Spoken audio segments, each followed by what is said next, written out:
good speakers here. You all can pull off anything. So content of this meeting is sent to a third party. Don't know which third party. I was also wondering, sir. I hope we are the third party. We don't have a third party.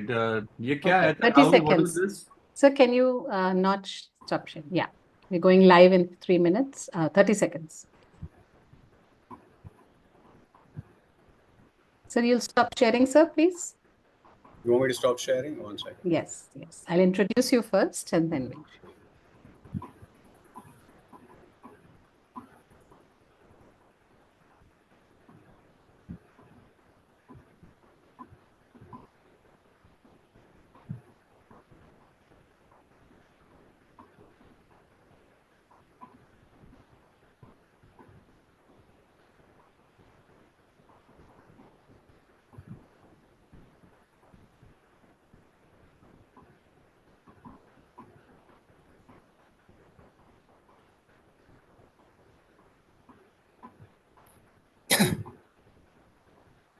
Are we live?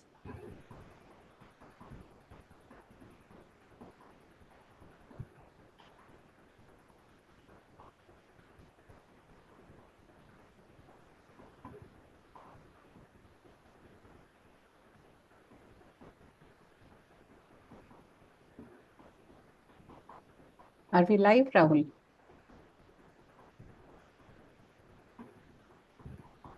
Yes, ma'am, you can start. Okay.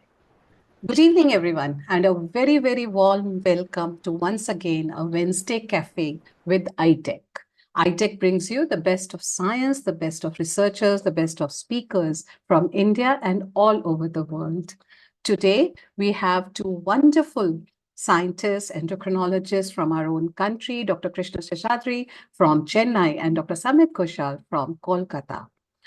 We will be talking about SGLT2s and way beyond what we always talk about, and that is the cardiovascular and obesity and diabetes. So a very, very insightful research-based look from the two experts that we have here.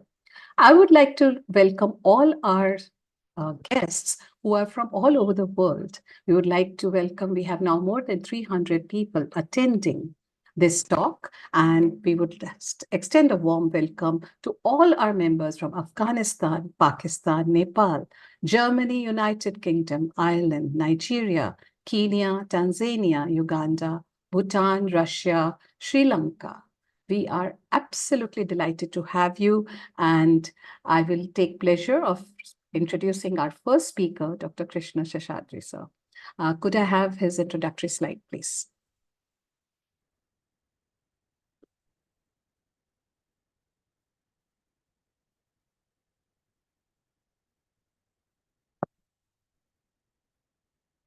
It gives me great pleasure to introduce Dr. Krishna Seshadri. We have heard him. He's a mentor. We learn from him. He's a director of PRIMA, the PRIMA Academy of Medical Sciences, and he's a member of the Curriculum Experts Group, National Medical Council Competency Task Force, the National Academy of Medical Sciences. He's the editor-in-chief for the Thyroid Research and Practice and the International Journal of Clinical Metabolism and Diabetes. A very passionate researcher. He's also on the editorial board member of the Indian Journal of Endocrinology and Metabolism.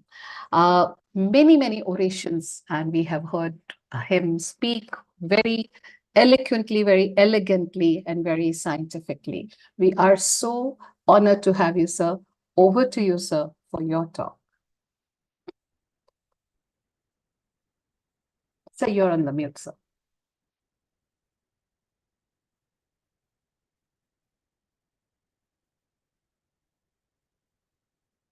Sir, you're on the mute. So you have to unmute actually.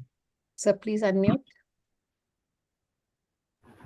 Yes, Can you sir. hear me now? Yeah. Yes, Okay. yes, So when you perfect. share the Please screen, mutes you immediately. Okay. We can see the screen. Thank you, Archana. Thank you, Sanjay. Thank you, Neeta. Thanks, colleagues. It's great to be with all of you. Again, thanks to let me share with my opening partner of sorts, Samit Ghoshal. So Samit and I opened cricket for many years. When Samit was in training with me, and I still love. It's one of those things that I enjoy. In addition, we are partners in crime in that we try to write and publish together. And it's absolutely a pleasure to be with all of you today. So when Sanjay talked about SGLT2 inhibitors, and he said, no, don't talk about heart and thing, I said, okay, let's do something beyond. It's interesting because there are many of us who believe that it should be mixed with the tap water. And we've heard this tap water analogy for many years. It was for statins, and Dr. Braunwald calls SGLT2 inhibitors as statins of the 21st century. But it looks like they're much beyond that. Samit's going to do PCOS, and interestingly, I'm one of those few people who still believes in uses statins in PCOS. But 12 years ago, or more than that, there was data that was published that looked at statins in PCOS, and it looks like SGLT2 inhibitors are the statins in PCOS too. For those of you interested, this is our journal. It is in association with the RSSDI and published by SAGE. Please consider submitting articles to this, especially real-world studies. It's a fast turnaround, and at least 2 or 3 of the editorial board members are here on the audience. I have speaking honoraria for SGLT2 inhibitors, although this talk has been purely under the direction of Sanjay Agarwal.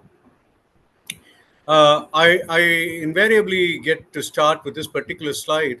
This is a slide that is from this morning, and a search on the word SGLT2 inhibitors in the clinicaltrials.gov, and you notice that those that are recruiting, just completely concluded, or ongoing are about 1,203 studies, and you can see on the right of the top, you can see some of those interesting studies.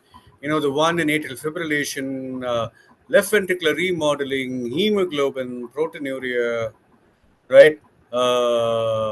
NASH, triglyceride glucose index, epicardial adipose tissue. So clearly, the extra glycemic uses of SGLT2 inhibitors has become a passion for so many of us, right?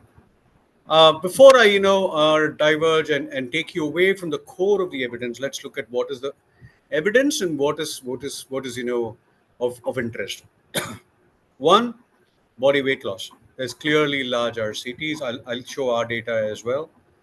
There's clear data on blood pressure reduction, clear data on uric acid reduction, albuminuria, EGFR slope improvement, lipid profile, liver steatosis, not necessarily fibrosis. I'll talk about it, and increase in hematocrit.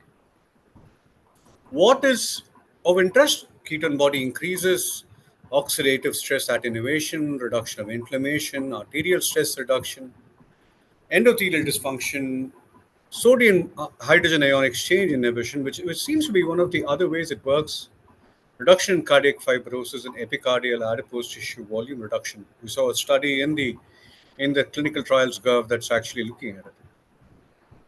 What we've learned is that besides its effect as a diuretic, where it pushes the glucose into the urine, there are other things that it does.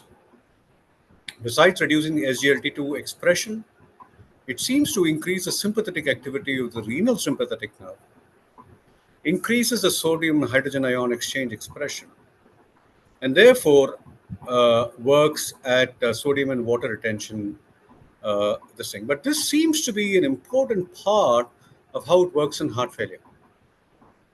What we know is that SGLT2 inhibitors increase erythropoietin, they increase erythrocytosis. It's not a concentration effect. And therefore, there's an increase in oxygen delivery, an increase in ATP synthesis in the heart and the kidney. But there also seems to be an increase in gluconeogenesis, fatty acid oxidation, increase of synthesis of ketone antibodies, and therefore increase in ATP synthesis and therefore fuel efficiency. But what do SGLT2 inhibitors do? To understand that, we need to sort of understand that there are two different pathways when nutrients are in excess and nutrients are in surplus. When nutrients are in excess, the mTOR pathway is activated. And if you suppress it, it alleviates cardiomyopathy and nephropathy by improving autophagy, by improving the efficiency of the cell, by improving work at mitochondrial rejuvenation, right? Now, on the other hand, when there is nutrient deprivation signaling, then this is mediated through SIRT1 pathway. And when you have the SIRT1 pathway that is activated, then it is associated with improvement in cardiomyopathy and nephropathy. And when these are suppressed, then you develop the same. So what is happening with the SGLT2 inhibitors, besides all the other things we've learned about, is that these actually stimulate a sense to the body that there is nutrient deprivation. And clearly, that's when the sirtuins are activated, the AMPK is activated, the mTOR activity is suppressed, the autophagic flux is present. That leads to a reduction in oxidative and endoplasmic reticular stress, as a restoration of mitochondrial health, the suppression of pro-inflammatory and pro-fibrotic pathways, and therefore there is a preservation of cellular viability and organ architecture. One of the outcomes of this is ketogenesis, erythrocytosis, and reducing leukemia.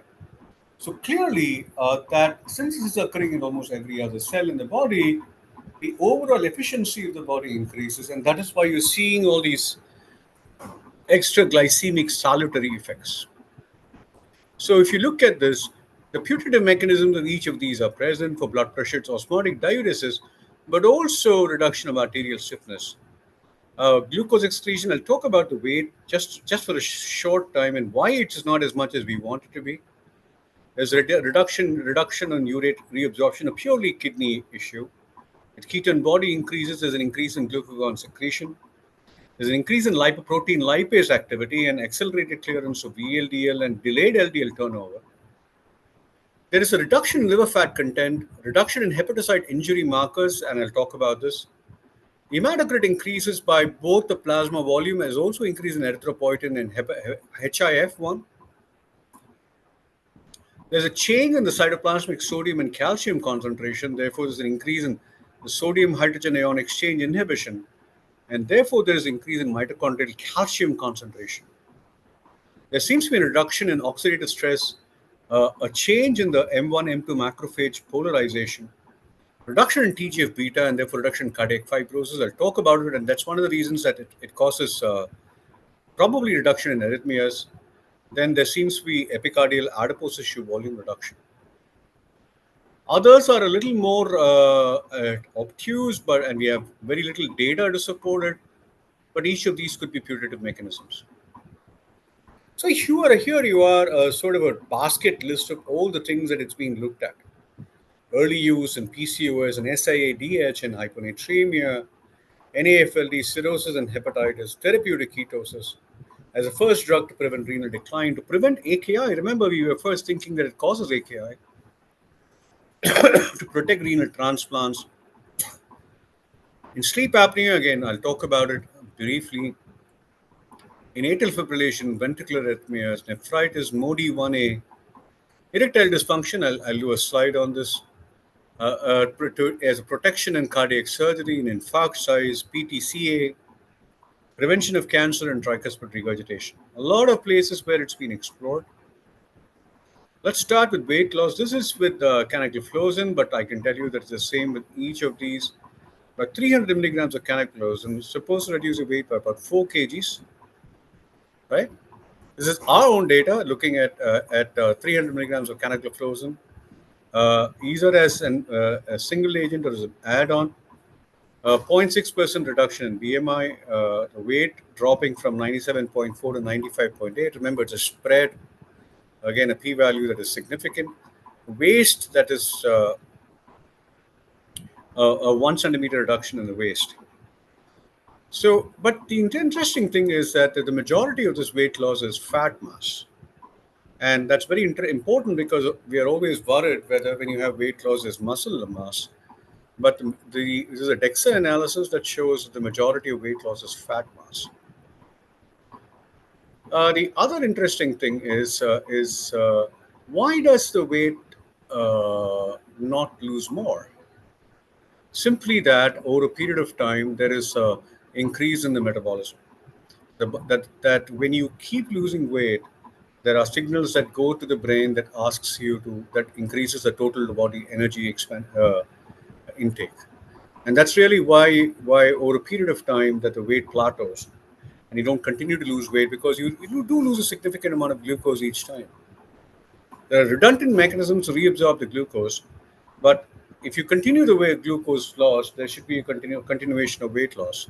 And that doesn't occur because the body sends messages to the brain to eat more. That brings us to NAFLD, and this is a very interesting article that was published in 2023 that says, have you found the holy grail in NAFLD? And that is a combination of pioglitazone and SGLT2 inhibitor. In fact, our own data we'll publish it. We just submitted to the ADA. But what does the SGLT2 inhibitor do in MASLD? We know that it reduces body weight, it decreases the liver fat, it decreases oxidative stress, it decreases insulin resistance, right? And therefore, it works at the level of the liver. But what we know is that this triangle of the heart, the kidney, and the liver, and interestingly, you will see that two drugs are present all over. These are the studies of SGLT2 inhibitors in AFLD, and you will notice that what you will find is that there is a decrease in the older studies, a decrease in LFT, increase in the LS ratio, increase in CAP and L5. You will see greater reductions in steatosis, but not really much in terms of fibrosis. This is the way these two work together. Pioglitazone reduces insulin resistance, reduces inflammation, decreases free fatty flux, reduces fat redistribution.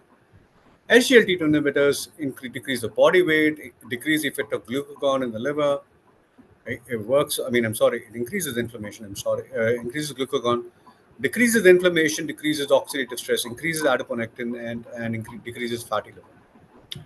It's our own study that looked at the FIB-4 score when you combine SGLT2s and DPP4s.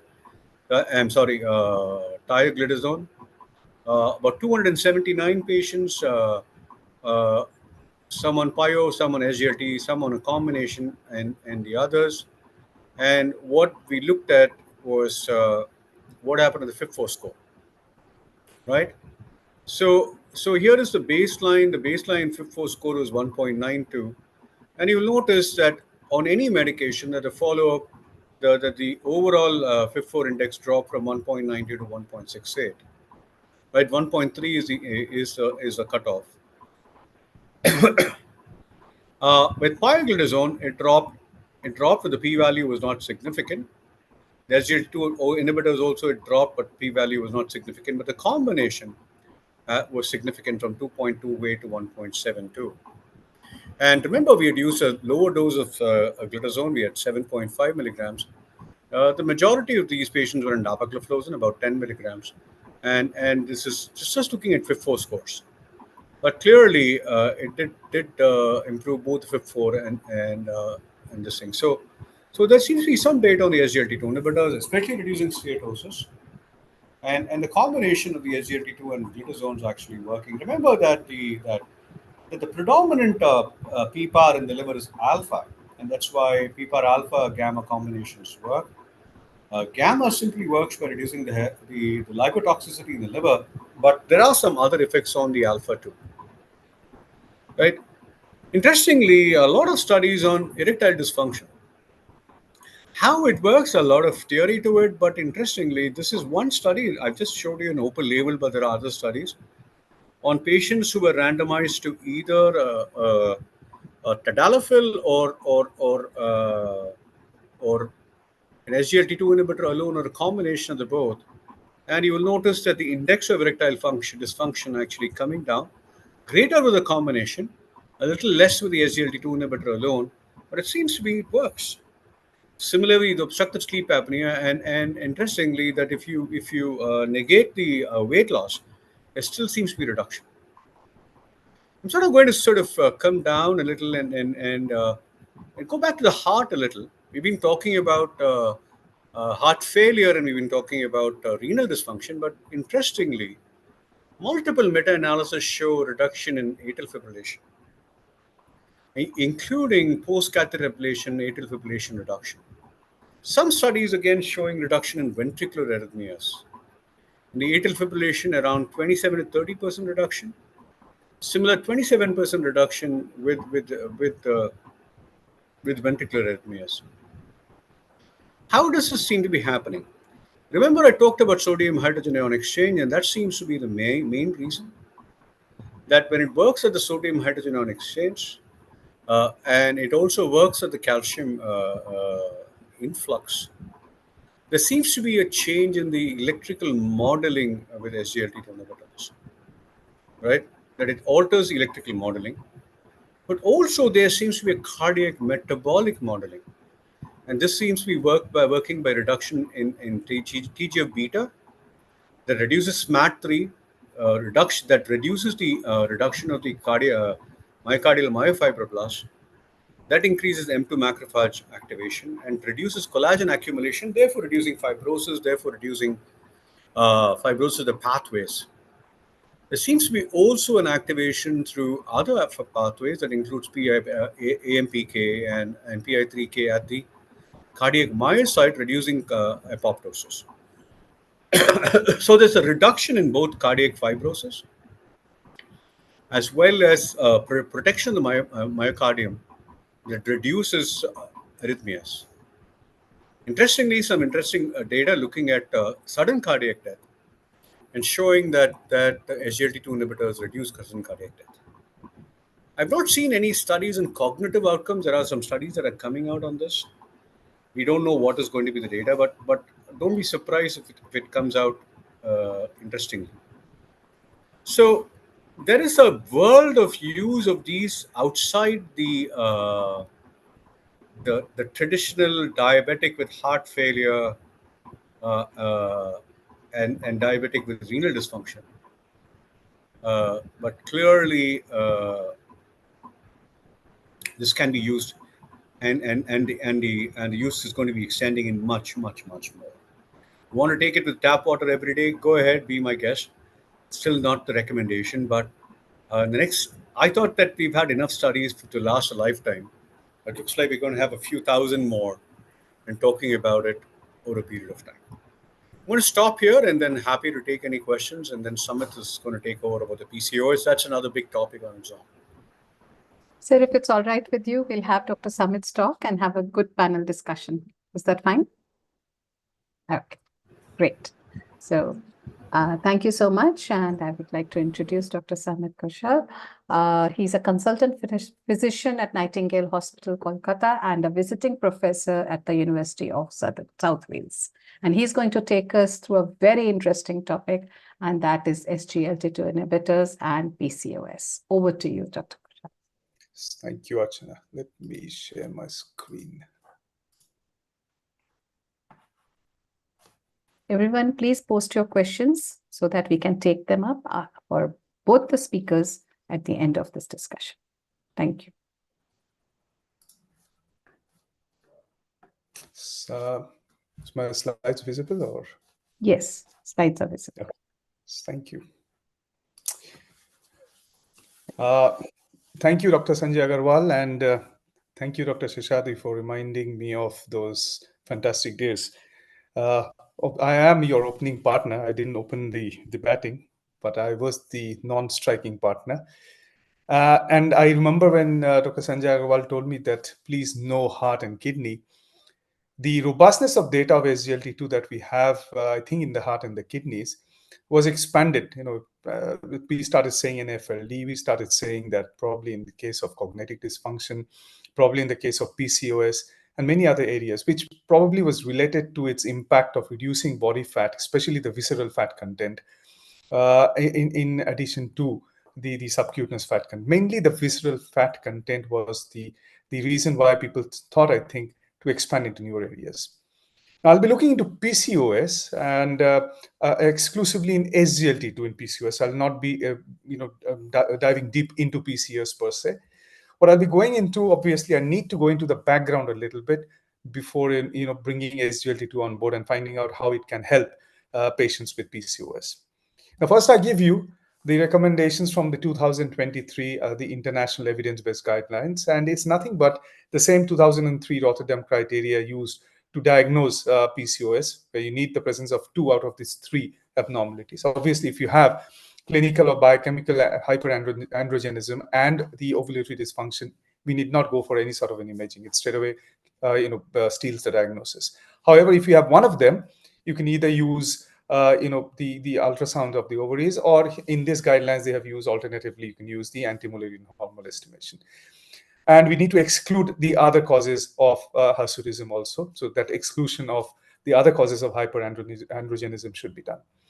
So with this backdrop, let us remember a little bit, or let us revise a little bit about the backdrop of PCOS. The exact pathophysiology is still, enigma. It's still a question mark. We don't know exactly what happens, but we have pretty good idea that there are genetic and epigenetic factors, the industrial, endocrine disruptors, in utero exposure to the androgens, and these are the primordial causes, which leads to the proximate cause, in which we have the increased LH secretion from the pituitary, and that leads to an alteration in LH-FSH ratio. And then at the level of the ovaries, we know the theca of the ovaries, and we have the dysfunctional steroidogenesis with increase the androgens thrown out of the system and decrease in sex hormone binding globulin. There is another bystander here, which is hyperinsulinemia. Now, it can be aggravated by hyperandrogenism itself, or in the backdrop of obesity, where we do have hyperinsulinemia, that can aggravate hyperandrogenism. So we have a vicious cycle going on around here. Now, the secondary effects of this could be seen in the form of the signs and symptoms associated with PCOS, acne, hirsutism, menstrual irregularities, and infertility. And these are the main focus of management today. Go for cosmetic things, efolitin, the cream, or the cosmetic removal of hairs. And then you can have the regularization of the periods with the combined oral OCPs and even metformin.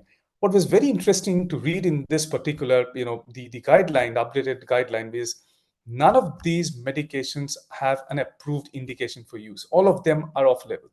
They are only given for the benefit or symptomatic benefit of our patients with proper discussions, because they're off-label. Infertility is another area. We go for letrozole and gonadotropins, and then go for the in vitro fertilization. So that's a completely different area.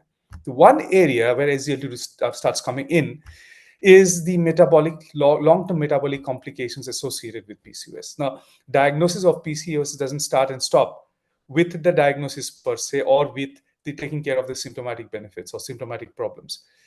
It is also an indicator of development of the metabolic disbalances. For example, IGT can convert to type 2 diabetes. It is an independent risk factor for diabetes, for hypertension, for dyslipidemia, and also for CKD, which can lead to MACE.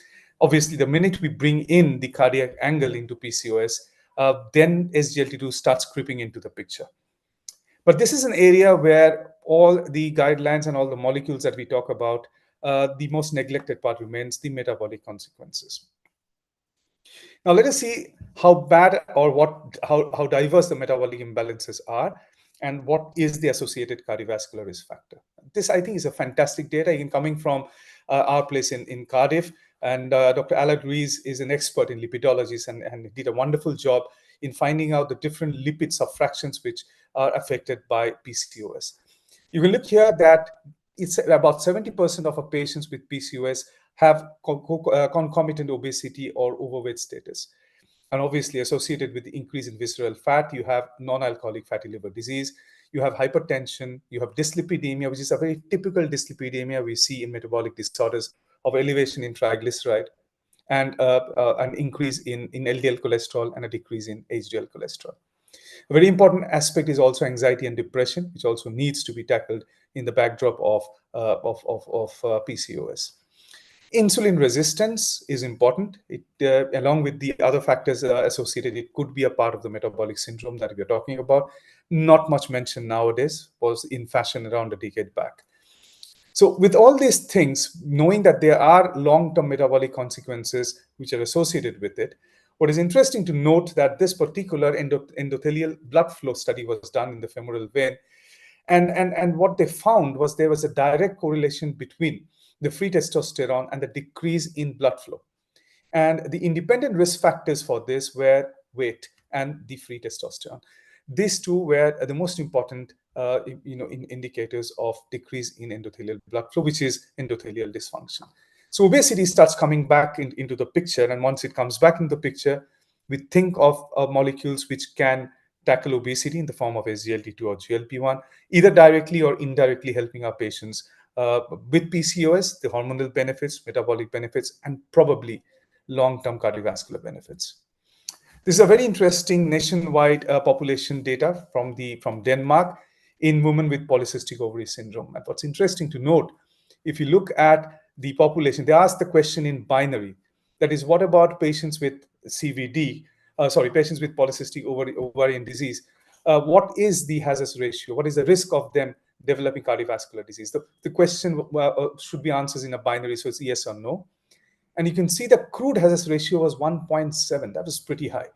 And even the adjusted hazard ratio was 1.6. So yes, it is, I think, a problem that the women who are diagnosed with PCOS have a high risk of cardiovascular disease. Again, this paves the way for SGLT2. We know all the data with SGLT2 from Emparage outcome trial to Declare-TIMI to Canvas. We know that these molecules are capable of taking care of long-term and even short-term, rather, the difference in cardiovascular outcomes was seen happening within 3 months. So PCOS and insulin resistance associated with it, SGLT2 seems to have an important role to play. Now, as I said, current therapeutic options in PCOS are mainly concerned in giving our patients symptomatic relief and obviously in the management of infertility. A big unmet need in this subset of patients is to find out the ways and means of preventing long-term metabolic and cardiovascular outcomes. Very interesting to note, the traditional way, whenever we talk of weight loss giving us all the benefits, cardiovascular benefits, in NFLD we have to go for weight loss, in OSA we have to go for weight loss. We need at least a 5 to 10% weight loss from baseline if the baseline BMI is between 25 to 35 kgs per meter square to get all those metabolic benefits. If the BMI is more than 35 at baseline, we need more than 15 to 20% weight loss from that baseline to get the benefits. Unfortunately, most of the modern drugs we are using cannot give us anywhere near 5% weight loss, with the exception of probably the high dose GLP-1 and the newly approved the polyincretins. The Look Ahead trial taught us one lesson. If you look at any of the PCOS guidelines, they keep on telling us about instituting lifestyle modifications to lose weight. Now, what the Look Ahead trial taught us that with intensive lifestyle modification, at best, we can have an 8.6% reduction in weight from baseline by 1 year. And in spite of continuing those intensive lifestyle modification, it then relaxes back to 4.7%. So it's extremely difficult to not only bring down the weight by 5% from baseline. What is even more difficult is to maintain it in the long run. And we have seen from the DPP-4 and FINISH, the diabetes prevention studies, 5 years, and they couldn't even recruit 500 patients. How hard it is to follow those typical lifestyle that are given to our patients. So if this happens in randomized controlled trial, we can understand in real life how difficult it is to have those degree of weight loss to have clinical benefit. Can SGLT2 help us out here? Now, this is a meta-analysis that we did. And the simple reason the meta-analysis was done is if you look at this trial, for example, Javed et al. Did the trial comparing empagliflozin with metformin. TAN was done with probably the molecule which has the best data, which is the licogliflozin, not available, but the best data. And it's an SGLT2-1, SGLT2 inhibitor. And this was compared against placebo. And then we have the Hirsch data, which is a very complex data, but I think quite robust. It compared dapagliflozin to placebo plus exenatide with metformin and exenatide plus dapagliflozin. So there were around 4 arms which were tried in this particular trial. And last, we have Kai et al., which looked at which compared canagliflozin compared with metformin. Now, why a meta-analysis? Because see, the numbers are so small: 19, 15 patients, 17 patients, 27 patients. These are too small numbers. You can at best call them pilot studies. But it's very difficult to get recommendations out of these studies. And there's always a risk of hyperinflating the results or the outcomes when you have a smaller numbers. So it's better to combine them together and see how it fares. So let me take you through. From the metabolic perspective, SGLT2 inhibitors compared to either placebo or active comparators were superior when it comes to weight reduction, although the quantum of weight reduction was nowhere near that 5% mark that I was talking about. There was also improvement in fasting plasma glucose in the normal range. Remember, none of these fasting plasma glucose were in the hyperglycemic range, not even in impaired fasting glucose or in type 2 diabetic range. Total body fat, there was no difference which was noted. Interestingly, there was a reduction in HOMA-IR. Ideally, SGLT2 inhibitors are not known to improve insulin sensitivity, but probably by throwing glucose out of the system, it's an indirect mechanism by which the insulin resistance is decreased. So we found that it does have good impact on weight and insulin resistance. And both of these are extremely important from the backdrop of PCOS.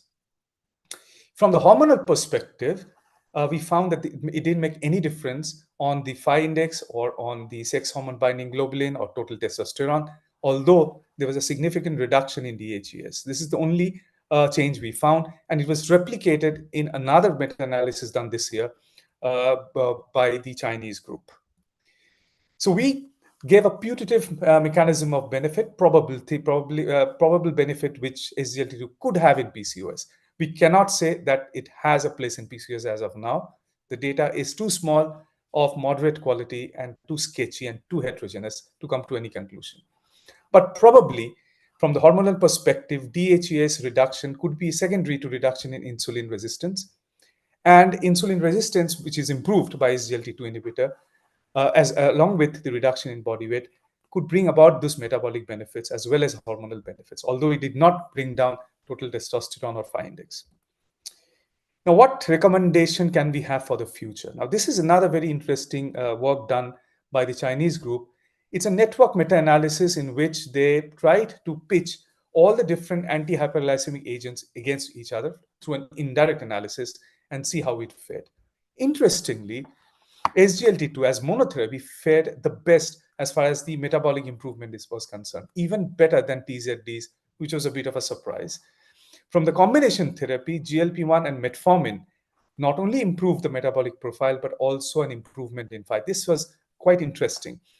Although SGLT2 and metformin combination was not assessed, maybe we are looking at a scenario with SGLT2 inhibitors that by itself, it might not be the wonder drug as we saw from heart or from kidneys in PCOS. It will require either metformin or a GLP-1 to piggyback and give us the benefits that we're looking at. So to conclude, PCOS needs to be tackled from three fronts: symptoms, hormonal profile, and metabolic. There is limited data on anti-androgen medications and no consensus on the use of the novel insulin sensitizing drugs to mitigate the cardiovascular risk in PCOS. SGLT2 inhibitors does hold promise from a metabolic and cardiovascular risk reduction perspective. However, the studies are small, of moderate quality, and results are extremely heterogeneous in nature. No short-term or long-term CV benefit studies have been done, and it could be given as a research recommendation. Thank you very much. Thank you very much. Right, so we are all set for a good panel discussion. I would, Dr. Sanjay Agrawal sir and Dr. Neeta Deshpande is also here. And any questions? We have lots of questions in our chat box, actually. So I will be taking them all one by one. Okay, so one of the questions we have here, just let me get them into order.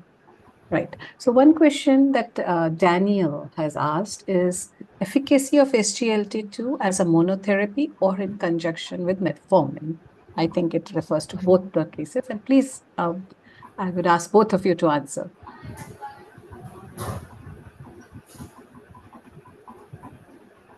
Yes. So it depends on what you're looking at, right? So the important question is that metformin's been the holy grail of diabetes and metabolic disease. It no longer is.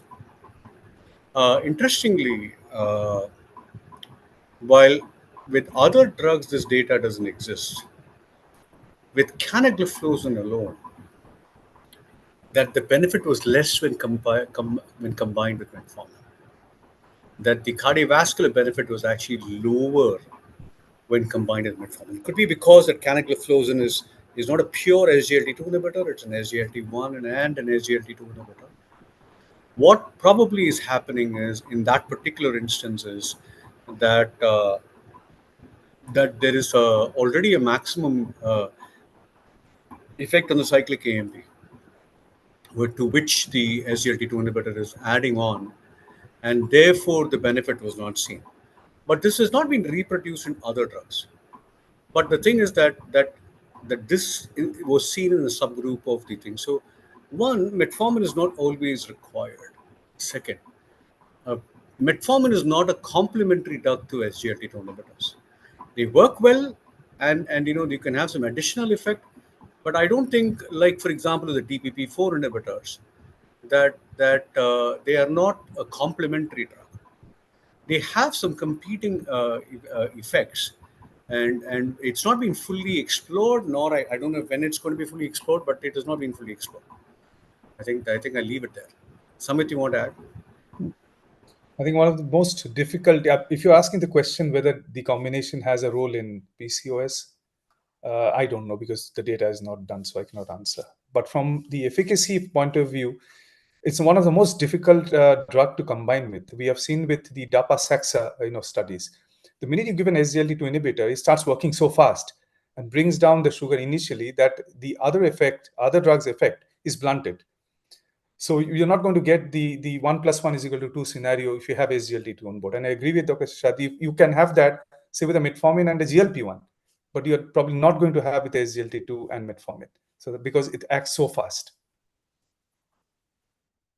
I think a lot of questions are around the same thought process, that they all want to know about whether are you seeing SGLT2 as an alternative therapy for women who do not respond to metformin, or as an add-on, or they want you to tell them where are you placing it in the therapy today. Let me see, the 2023 consensus that I showed you, the guideline, have actually included liraglutide and semaglutide in the weight reducing dose.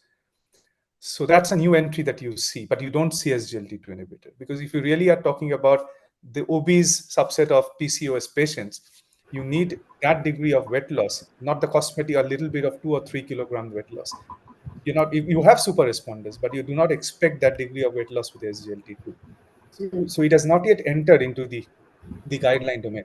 GLP-1 has, and I think I'll be sharing a few data in primer where the coagonists and the polyincretins have a, I think, huge area. They're going to enter PCOS, probably even NASH, big time, because we're looking at weight. That's where I think the future lies. So, Samit, let me remind you that our own data on the GLP-1 RAs is still pending. I think it's time to pull it out. That includes our PCOS data. Just to add that, if there were an ideal combination in the world, it would be an SGLT2 inhibitor with a GLP-1 RA, right?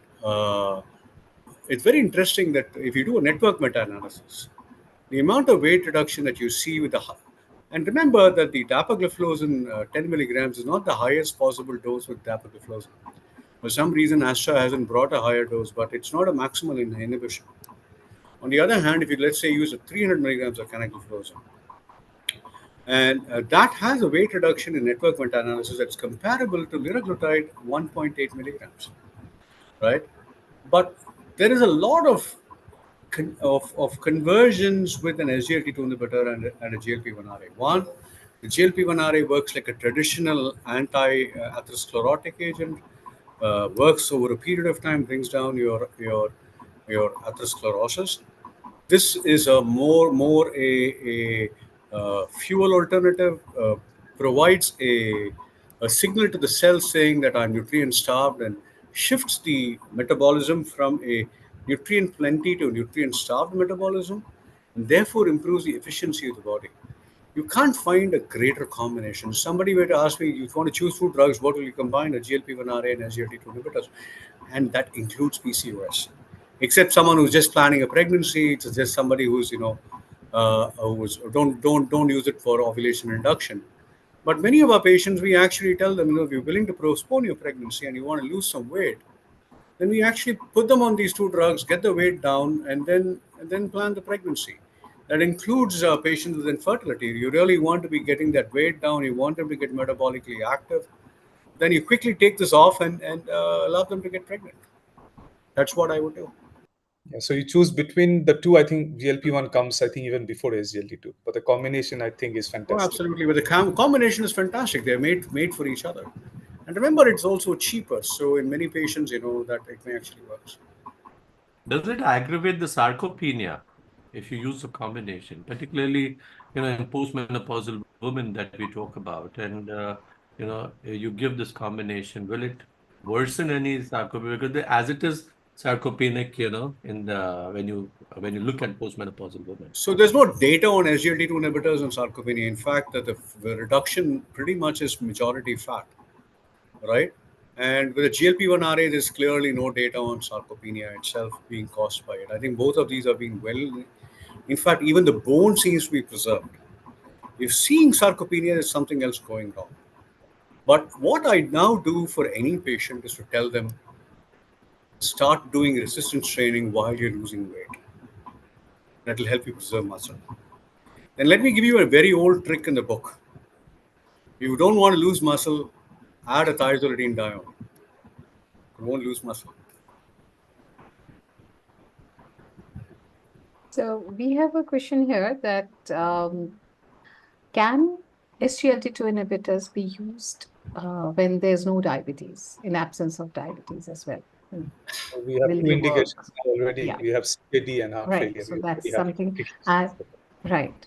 And the other is that John from UK has said that they're using clomiphene, which is the first treatment recommended for PCOS. So is there any different in India? Why are we not talking about that? So I think there's a difference between a PCOS who's trying to get And pregnant and a right. PCOS Yes. who are others. First, I think John should ask the nice to start looking at the data again, because I think many of us would now say letrozole is superior to Letrozole is the first clomiphene thing. Yeah. in terms of ovulation induction. Clomiphene is a great drug. We used it for many years, but I think the UK guidelines should start changing. Letrozole is probably superior to clomiphene in ovulation induction. Many gynecologists in India prefer to have add-on metformin, irrespective of whether there is glucose intolerance or not. This can be, debated till the cows come home, but that seems to be the practice. We actually, Samit, I don't know if you looked this up, but we actually were one of the first to look at metformin in just ovulation control in PCOS in Indian patients. We use sustained release metformin and showed that it improves adiponectin, it improves testosterone, it improves this thing. But that data is lacking with SGLT2 inhibitors. You don't see hormonal benefits in terms of testosterone reduction, FAI reduction with this thing. But yeah, remember that when you're talking about PCOS, that we're not talking about ovulation reduction. I wouldn't use an SGLT2 inhibitor at this point of time for ovulation reduction. You don't have data. So, but letrozole is probably superior to clomiphene, and that data is very clear. Yeah, I think that's the old guideline where you give clomiphene and then you buttress it with a metformin and use the combination. It's both are removed completely. Now it's letrozole, gonadotropin, and you straight away go for in vitro fertilization. So two very quick questions that can they be used? Can SGLT2 be used with an antidepressant? Yes. Then. There is no contraindication. And they are one question specifically showing concern about the elder population. Okay, so can I take this, Samit? Because this question is always, again, that goes with the sarcopenia question that Sanjay talked about. This worry about SGLT2 inhibitors and the elderly is overfounded, because the data seems to be that it works as well in the elderly. But I can tell you, but in clinical practice, you still see a subset of patients who complain of fatigue with an SGLT2 inhibitor. The way I look at this whole thing is not the age, but the frailty. If somebody is not frail, that they don't have a high frailty index, I would allow them to go on an SGLT2 inhibitor if they require it. On the other hand, if frailty is a question and you think they may not start work with it, the safest bet always is a DPP4 inhibitor. It's probably the best drug in the elderly, but is an SGLT2 inhibitor not? Is the SGLT2 inhibitor contraindicated? Absolutely not. The data is very clear. And then what do you do if you have an elderly with an CABG and heart failure with preserved ejection fraction. The only drug approved in that is an SGLT2. So, you have to find out what's the backdrop. For sugar control, I agree. DPP4 is fantastic. Right. But again, I think since cognitive thing was said, let's bring metformin back on board. Is the only drug which, in a randomized controlled trial called the Sydney Cognitive Function uh, randomized RCT, found that it can reduce, the cognitive decline. So before throwing it out in the elderly, we need to understand metformin also has a role in the elderly population. As do DPP4 inhibitors, Yeah. recall index, executive function. The best drug, of course, is an inhaled GLP-1 RA at some point of time. Seems to work beautifully. So a question here is, how about using the SGLT2 inhibitors as a maintenance therapy in patients who have had remission of diabetes? As a How maintenance would you therapy for what? for Remission. patients who have had a remission of type 2 diabetes? Well, word Yes, remission some of means that you're off medications, right? Correct. Yeah, but those are areas where that people speculate, but we don't have data, right? I can create a scenario. Patient had diabetes, did a bariatric surgery, it disappears, had a renal failure, non-diabetic, using an SGLT2. You see, you can create such scenarios. Right. So he comes from the part of the country that thinks that the SGLT2 inhibitor should be in the Ganga also. So that's So another one is, how about the use of SGLT2 in liver fibrosis of other causes other than MASH? SGLT2. You need to speak louder. Sorry. How about using the SGLT2 in liver fibrosis of other causes? Would it play a role? We have no data on that, right? So even the data that we have on NAFLD is basically that it reduces steatosis, but it's not reverse fibrosis. So I think we should be a little circumspect about it. There's a lot of data on NAFLD, but most of these are not biopsy studies, right? They have looked at steatosis, but certainly not reversal of fibrosis. And that's why even our own study, I think, we showed that even the FIB-4 scores were better off when the combination was used. So I think there are a lot of questions here. So you wanted to say something? Yeah, no, Samit, there is a very interesting question in the chat, which has been asked by Piyush that, since you're recommending SGLT to use in PCOS, what happens, you're doing ovulation, induction, regulation, and the lady becomes pregnant. What happens in that situation? No, I never said it's recommended. It is not at all recommended in Yeah. PCOS. So that's a strong thing that we should come out that, we just sort of roll of it, but it should go back with a sort of feeling that we should use it commonly because we're going to end up, people using it and they get pregnant and that'll be trouble. Yes. Yeah. Don't use it for ovulation induction. This is Not at all. Yeah. But can I tell you something? You might try it. As someday or sooner or later it's going to happen to you that somebody is going to get pregnant on an SGLT inhibitor, and that's what is going to happen. But please don't use it for ovulation induction at this point of time. So there are a couple of questions about the cardiovascular aspect, and one of them is that is the sudden cardiac death reduction attributable to the reduction in arrhythmias, or what would you say is the pathway? So I did spend some time on this. One is, I think, reduction in heart failure, right? Heart failure is one of the most commonest causes of arrhythmia. So it propagates arrhythmia, and therefore reduction in heart failure is one. But having said that, there are some very interesting effects of this drug uh, on the cardiac myocyte, but also on the cardiac fibroblast, that it reduces through SMAD the propagation of cardiac fibroblast. So the pathways seem to be preserved, right? Having said that, the data is conjectural, and we really don't know if there's an RCT, and I don't think that's going to come very soon, that looks at its reduction in SCD, but the data seems to be pointing out that it may reduce SCD. Yeah, exactly. See, none of the RCTs were meant to mechanistically find out what was the cause. We know what is what, but we don't know. Unlike in GLP-1, where they did a Victoria trial with 37 endpoints in MRI, and they found that the increase in epicardial fat was probably the reason why the GLP-1 were acting so well on the heart. But here it's an advanced diuretic with some added advantage on top of that. That's why the heart failure and CKD part it's so well, it's working so well. But we don't know. The ketone hypothesis is being challenged nowadays, so we don't know where we stand exactly. So there are a lot of questions here which are generally asking that if lifestyle, metformin, and oral contraceptive pills together are doing a regular job for PCOS, why would we want to still add a SGLT2? Or Is you that see, still our mainstream baseline, or do we yeah, still want that? those are giving you fantastic symptomatic relief. But look at the metabolic derangements that they're bringing along with it.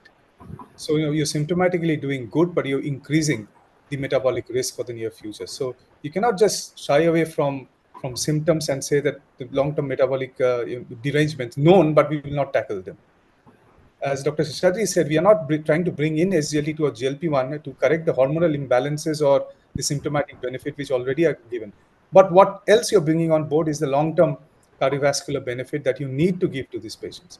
They're at high risk. It's an independent risk factor for hypertension, for dyslipidemia, for CVD. So why ignore that? I showed the MACE is 1.7. It's not a matter of joke, I think that answers I mean, actually I a think it's lot also of questions. important to think about PCOS as a lifelong disease in women. It's not just a question of Mm, hair and pregnancy, mm, right? mm, mm. It is really a bummer, right? They have a high incidence of hypertension, they have high incidence of malignancy, they have a high incidence of CAD. Someone did if I remember, Samit, correct me. There was a study that looked at coronary artery calcium scores in PCOS, Yes. and these were 25, 26-year-old women, and the CAC score was more than 100 and a But significant it's off number. the roof. Yeah, it's off the roof. Just go off the hook. So I think we need to sort of remember that it is a meta. If I had to rename the disease, I would call metabolic dysfunction in women also causing anovulation. So the anovulation is part of it, but I think the metabolic dysfunction is a very important part of it. It is in many ways a cardiovascular risk equivalent. Absolutely. So I think the last two answers have actually answered almost all the questions because they were all indirectly in some way asking the same thing. So last question, because we are now 3 minutes into the ending time, is the most common. Do you prefer a particular SGLT2? Which one should they choose and why? That is a lot of questions to that So effect have come in. so let me start, and Samit can For take it both from here. purposes, for the liver as well as for the So let's put it this way. PCOS. So Yeah. uh, I think it's a class effect, right? One. Second, for specific indications, there is level one evidence for particular drugs. For example, if somebody has established heart disease, I think the data with empagliflozin is unarguable. There's no data for ertugliflozin. There could be multiple reasons. For example, just a dose. For example, in the EMPA study, if you see that the 10 milligrams actually outperform the 25 milligrams, but a greater number of patients were on the 10 milligrams. In the ER2, the higher dose did worse than the lower dose, but the greater number of people were on the higher dose. But irrespective, if I had somebody who had a myocardial infarction, I would use empagliflozin. Right? For the heart failure, for the CKD, there is data for almost all, but the whole thing is it's a class effect. For the liver, I don't think there are any specific RCTs that we'll say that one is better over the other. And I'm sure Samit will add to it. I don't think there's anything specific for the PCOS. In each of these, we are extending ourselves beyond level 2 evidences, and maybe uh, at the most, I think we are at, at an expert level consensus saying these may be used. I think we're going out on a limb and saying these can be used. But are these level 1 evidences? Absolutely not. And pick your choice, get familiar with one and use them well. And I think that's what I'll say. Samit, you want to add? No, this is a very important message. If you have ASCVD, ADA guideline is very clear for the last 3 years, including 2024. It's EMPA. You can use CANA, but not DAPA. But when it comes to renal and heart, it's an open choice. It's your choice. You choose between EMPA, CANA, and DAPA. It's very important to understand. Maybe they didn't do the trials, but that's you didn't do it, so you cannot claim it. As simple as that. And PCOS and NAFL don't use him, so it's not yet indicated. So. Okay, so I would ask you to please give your final few words, a message, especially maybe things not to do, things to consider, especially when we're looking at SGLT2 use beyond the routine use for everyone. And then I would ask Dr. Sanjay Agarwal to conclude the session. So Yes, please. I've been thinking of, when I see someone with erectile dysfunction, I like the combination of 5 milligrams of tadalafil and 10 milligrams of DAPA or any of the other drugs, right? I'm happy to use an SGLT2 in an NAFLD if the FIB4 is high and there is S2 and above steatosis. Generally, if there's F2 and above fibrosis, I'd either add a thiazolidinedione or a glycoside, right? I'm more comfortable over time with using it for more and more indications. What would I not do? I would not add it to tap water. Certainly not add it to a pregnant woman. Certainly not add it to a woman who's trying to get pregnant. But what I'm doing is more and more persisting with the drug. I don't. When patients come and say, "Look, I have some vaginal itching or this thing," I try to see, can I treat you through this? Right? After some time, can I reintroduce you to this? Right. These are an important class of drugs, and we are seeing that especially with high risk, with heart failure, with HFpEF, with a A2, G2 and below DKD. I'm looking for an excuse to start the drug. I think let me put it that way. I think that's how my practice has changed. From being very selective, I'm actually looking for an excuse to start the drug. And I think these drugs have deserved that space. They have consistently had data. It's there. And the data, much of the data is very high quality, and really you should. There are fewer and fewer patients who don't deserve the drug. I think that's my message. Thank you so much. Dr. Samit? Oh, I think he summarized everything, but I'll tell you what, these drugs work very well, and you have an EGFR cutoff not to initiate, but you can go up to the dialysis if you have initiated. So my simple, humble submission is start off with the 3 drugs that is required, not day one, but use them as a priority: metformin, SGLT2, DPP4.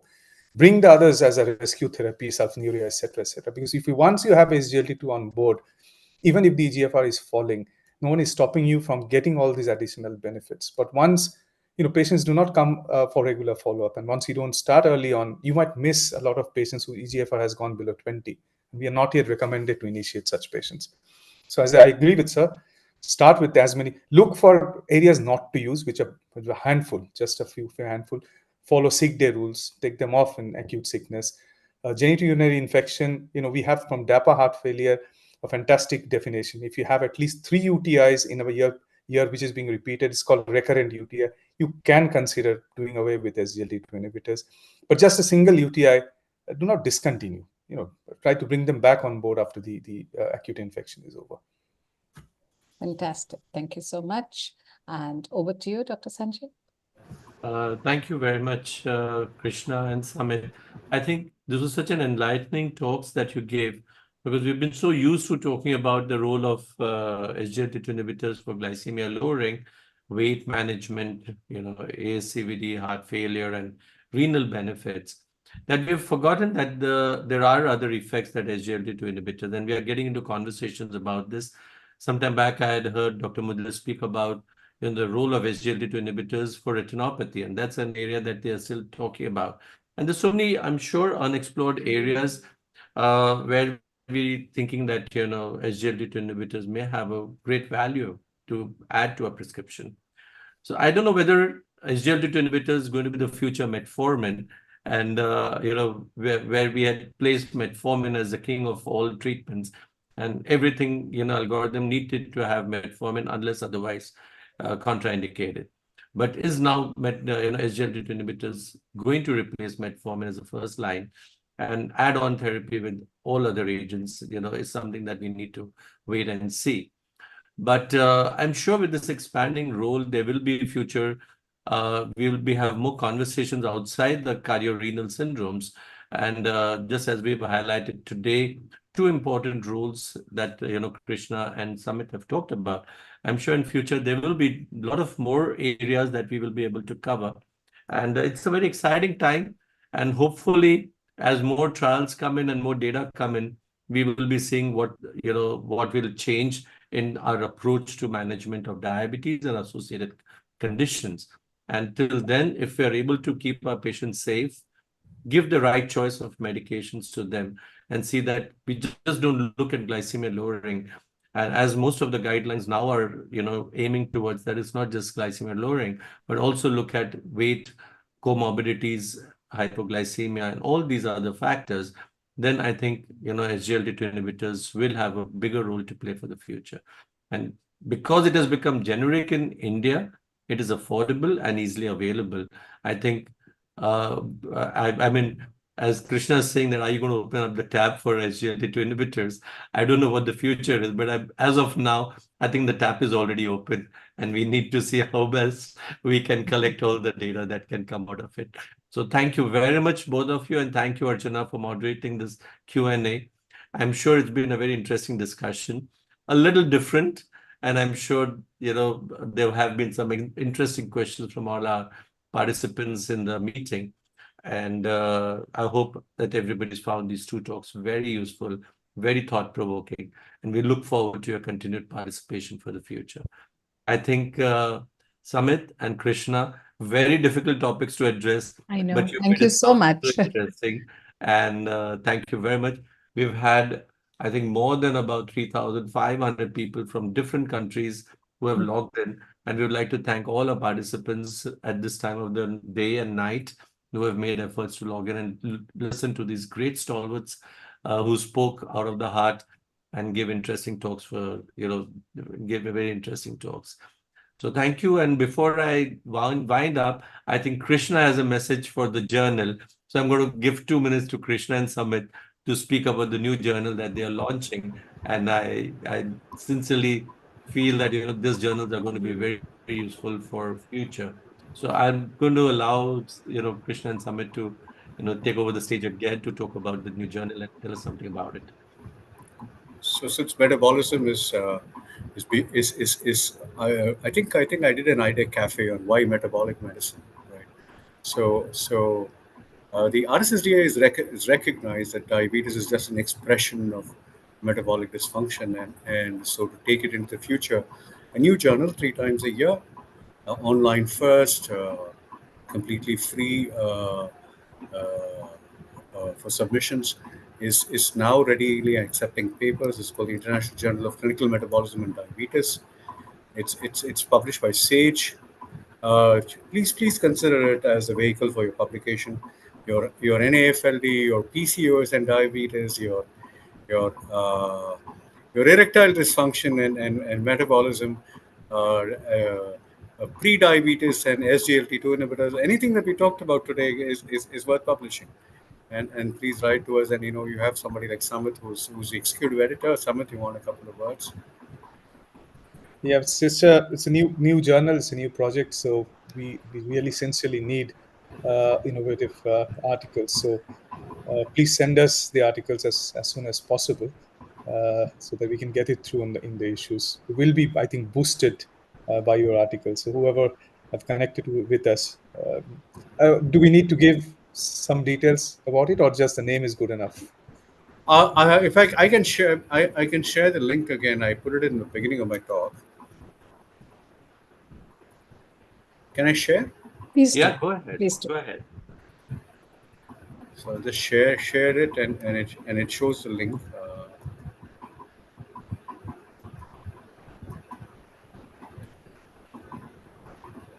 So Yes. this is the site, Mhm.